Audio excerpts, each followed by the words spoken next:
Effectivement, afin de respecter les délais selon l'entente avec la fabrique, nous avons fait une assemblée spéciale là, pour procéder à l'achat de l'Église. Et d'ailleurs, dans la vidéo que vous allez voir de l'assemblée, pas voir, mais entendre, excusez, on a tout nommé là, sur 2 pages et demie toutes les conditions et toutes les consultations qu'il y avait eu depuis 2018 pour cette acquisition-là. Toutes les démarches et explications qu'on a faites auprès des citoyens et citoyennes là, depuis ce temps-là. Malheureusement, la pandémie, au moment où on a pris la consultation publique, on n'avait aucune permission d'aller à ce moment-là en référendum là, de quoi que ce soit. OK? Puis par la suite, en plein milieu de la consultation publique, là, il est arrivé une petite. Le gouvernement a sorti une nouvelle condition qui disait que peut-être qu'on pourrait aller en référendum avec beaucoup de spécialités, beaucoup de choses qui auraient dépassé les délais du 1er septembre. Donc à ce moment-là, nous, on a tout simplement continué notre consultation publique.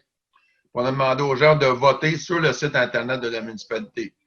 D'ailleurs, sur le site Internet de la municipalité, on avait envoyé, nous, un pamphlet écrit à tout le monde, à tous les citoyens et citoyennes.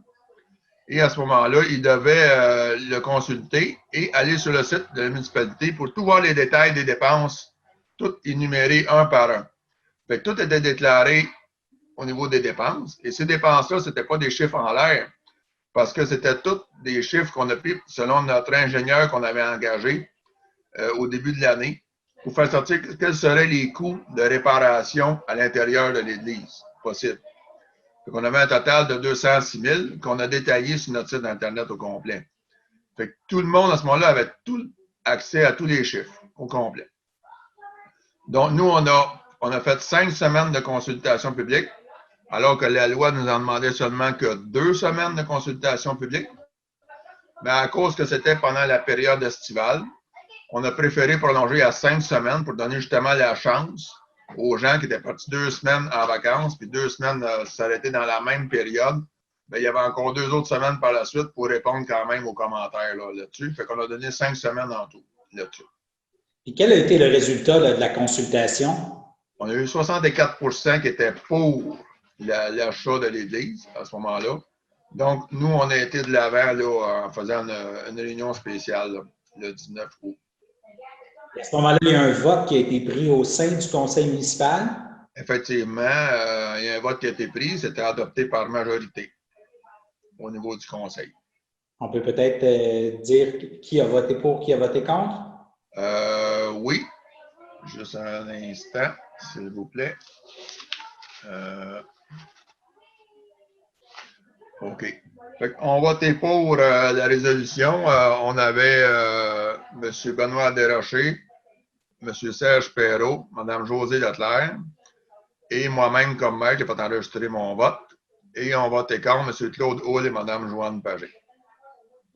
Et on se rappellera qu'il y a une pétition qui a circulé dans le village demandant la prolongation de la période de consultation et l'ajout de rencontres d'information dans une salle et non de façon virtuelle. Elle aurait récolté plus de 300 signatures, je crois. Oui, effectivement, on a reçu cette pétition-là.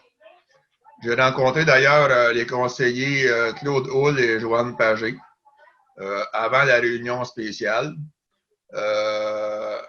Apparemment, après discussion avec eux, ce que j'ai entendu, ils auraient omis d'informer la population en passant la pétition qu'il y avait beaucoup d'informations sur le site de la municipalité, en mentionnant que tout simplement la municipalité n'était pas transparente parce qu'on avait mis des coûts de réparation de 206 000, mais qu'on ne donnait pas d'explication.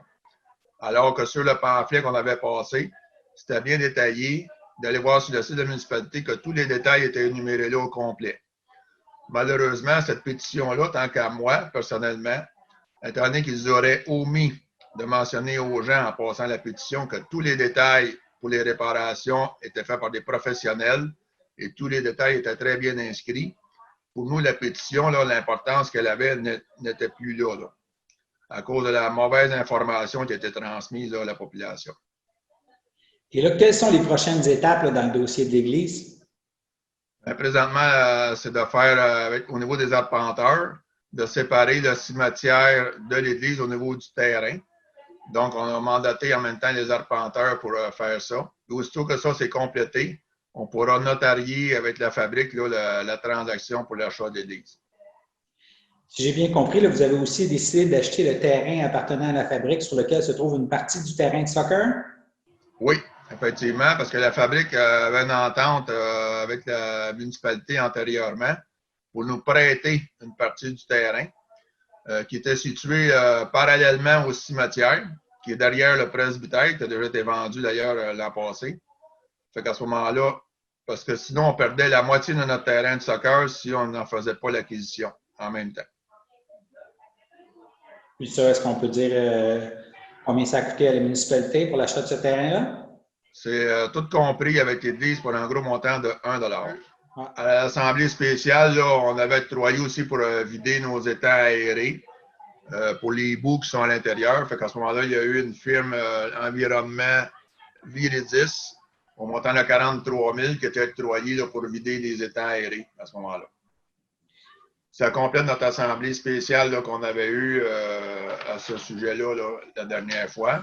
Et autre sujet, là, nous en avons parlé brièvement hier, mais dans notre bulletin, vous avez finalement eu la confirmation d'une aide du gouvernement du Québec pour les importants travaux au rang de la chaloupe dont on avait déjà parlé, ainsi qu'une aide pour l'installation de vos jeux d'eau dont on avait aussi parlé. Effectivement, on a eu une aide pour le rang de la chaloupe que Mme la ministre Caroline Proulx, ministre du Tourisme, et en même temps, nouvelle ministre de la région de la Naudière, nommée la semaine dernière d'ailleurs, qu'on l'a félicité en passant à ce moment-là. Donc, on a une aide d'environ 800 000 $ pour la réfection du rang de la chaloupe, dont le rang de la chaloupe va coûter 1 471 686 plus les taxes à ce moment-là. Donc, c'est le nouveau programme qui a été bonifié par M. Legault dernièrement avec l'aide de 100 millions en infrastructure. Donc, on a eu une bonification sur la subvention pour faire les chemins en même temps. Donc, on a présenté notre projet juste à temps, on était prêt pour ça. Je reviens tantôt aux jeux d'eau. Les jeux d'eau sont terminés chez nous depuis 15 jours. Puis, on a eu une subvention, on a été chercher environ 120 000 au programme La TEC. La TEC, c'est un retour de taxe du programme Canada-Québec, qui est sur un budget de 4 ans. Donc, on pouvait aller chercher ce montant-là pour nous aider à financer les jeux d'eau.